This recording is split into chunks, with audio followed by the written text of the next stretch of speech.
Ito ang Wow Trending. Bago pa mag-viral ang video ng isang babae at isang lalaki na walang awang pinagbabaril habang tahimik na nakaupo sa isang bus, kumalat na ngayon sa social media ang video ng biktima na ginawa pa niya noong Marso. Ginawa ko itong video na ito para sabihin na ng aking anak. Sa video, sinabi niya na wala na daw karapatan ang kanyang anak na magstay sa kanilang bahay at pati na rin daw ang mga ani ay wala din daw karapatang kumuha ang kanyang anak at tinatanggalan daw niya ng karapatan ang kanyang anak dahil naghati na daw sila.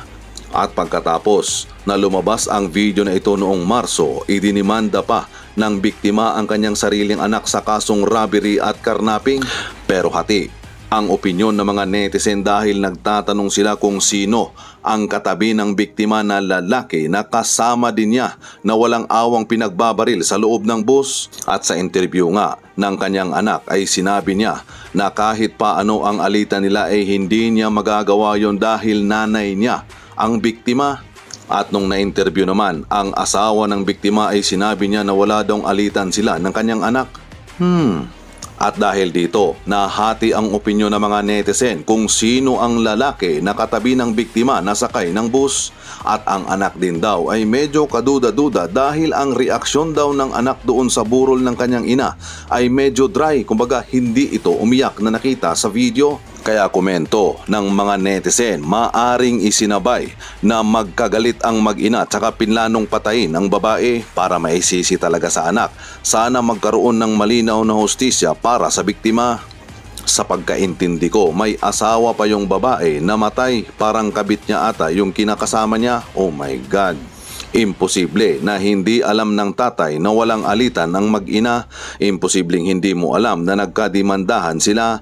Lalabas din ang katotohanan. Ang hirap isipin na magagawa mong idimanda ang anak mo na walang mabigat na dahilan. Nakakaawa naman na humantong sa ganito ang pangyayari ng isang pamilya. At ayon pa nga nila, mukhang guilty talaga yung anak. Yung ama dapat imbestigahan din, wala daw alitan. Ayan na nga ang kinasuhan ng robbery at karnaping tapos sasabihin mong walang alitan. May kinalaman yung anak niya. Siyempre, kunyari, asikaso sa burol para di siya mapag-isipan na may kinalaman sa nangyari. Diyos na ang bahala sa'yo. Naawa ka sana sa nanay mo. Anong klaseng puso meron ang kanyang anak na nagawa niya ito sa kanyang ina? So sad. May she rest in peace. Kaya gumawa ng video ang nanay dahil alam niya kasi na delikado ang buhay niya sa kanyang anak. Planado ang pagpatay. Walang ibang may motibo kundi siya lang. Lalabas at lalabas din ang katotohanan. Ingat kayo kasi kasama po kayo sa kanilang o-plan ipatumba o tutumbahin. Literal man o kung ano man ang ibig sabihin nilang tumba, pero definitely literal yung ibang tumba. Kaya kailangan nating lahat mag-ingat. Ngayon mga palangga, di ba? Sinabi ko sa inyo nung nakaraang araw na ang habilin ni Lisa ni Tambaloslos sa Congress dito kila Franz Castro, okay, doon sa mga kasabwat niya sa Kongreso ay puruhan ng puruhan si Inday Sara. Di ba? Yan po ang habilin nila at sinabi ko na sa inyo na si Senator Amy Marcos ay nakipag-usap kay Kuting sa kanyang kapatid kasama si Inday Sara na awat, parang somehow, gawa ng paraan yung panggigipit kay Inday Sara dahil sabi nga ni Amy Marcos, kung hindi dahil sa kay Inday Sara, actually ang term niya sa babaeng yan, kay Inday daw, ay hindi ka magiging presidente, Kuting. Well, of course, sa tulong ng Smart Magic. Pero anong kailangan yung malaman mga kababayan? Ngayon natin baka na-cover yung face lock ko dyan. Okay? Cleo Fortaleza, how are you? Ayan. Nancy Ching, ayan. Kailangan nyo makinig at i-share ninyo. Hindi lang ako makaalsa ng boses ngayon kasi medyo ang boses ko ngayon malat.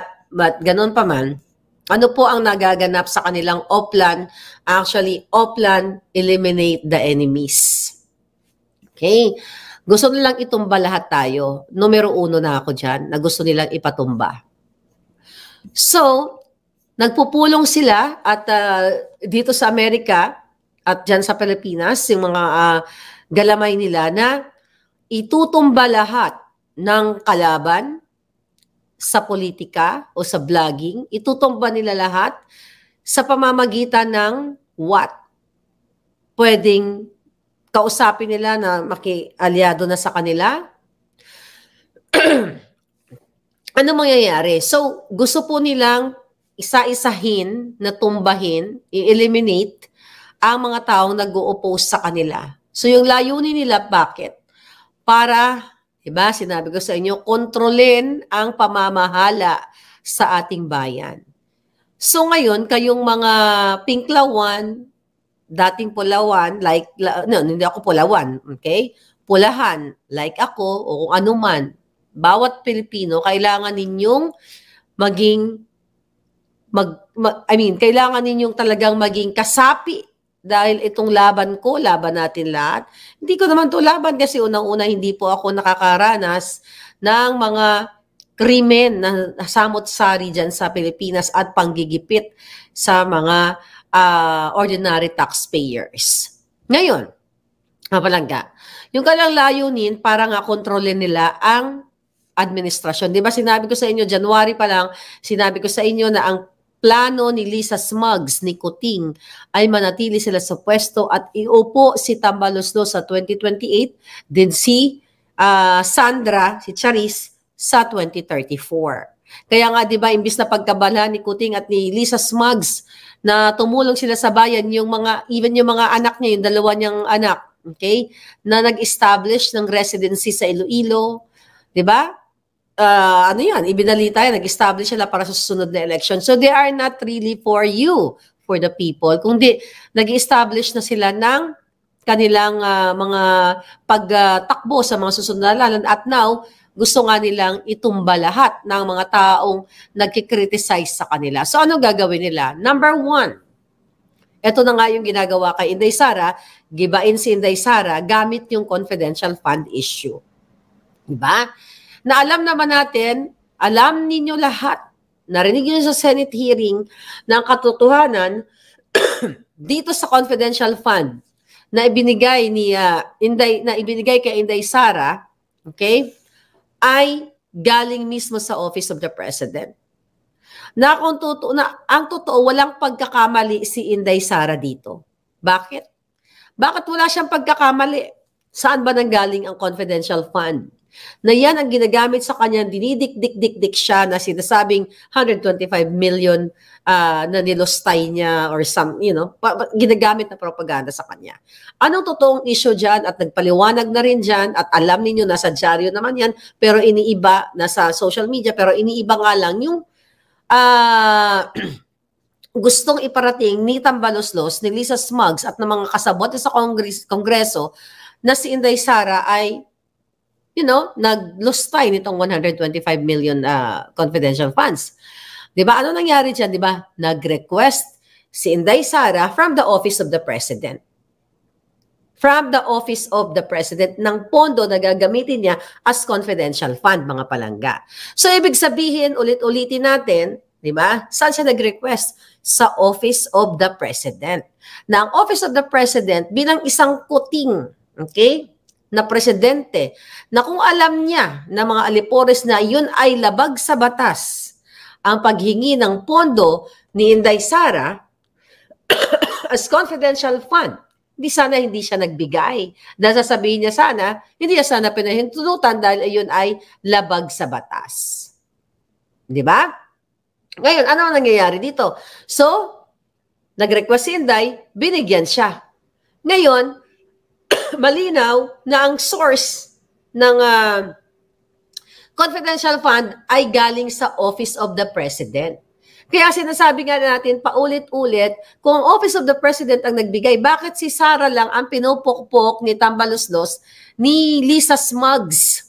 At ito ang ginagamit sa kanya para sirain siya sa taong bayan.